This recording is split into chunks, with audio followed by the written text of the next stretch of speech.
Днес ще ви покажа как се взимат размери, снимане на размери за пердета. В случая имаме прозорец, който в лявата страна има разположено парно, а в дясната страна има разположен нощен шкаф. В случая тук не е необходимо да се взема размера от стена до стена, тъй като сме ограничени от този стилеопорен декоративен корниз.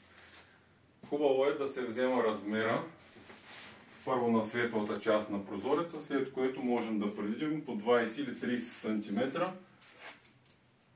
от двете страни, така че да може да се застъпва пердето и съответно завесата да покрива част от стената, а не от светлия отвор само, за да може да не влиза светлина към спалнята. В случая как се взима размера?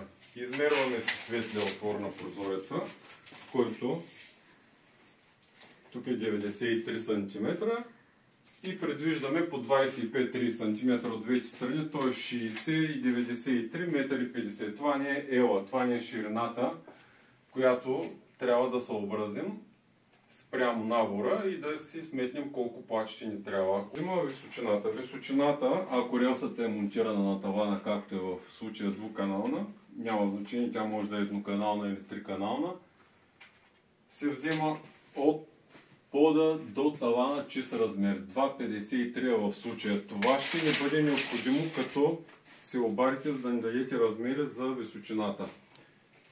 Ако ни дадете чистия размер 2,53 и ни кажете какво искате като разстояние да има от края на пердето до пода, ако изобщо искате да има разстояние, защото може да искате да опира в пода или да се влачи, ние спрямо тази височина чист размер вече ще предвидим колко плати ще ни трябва да вложим в височината на пердето. Благодаря за вниманието.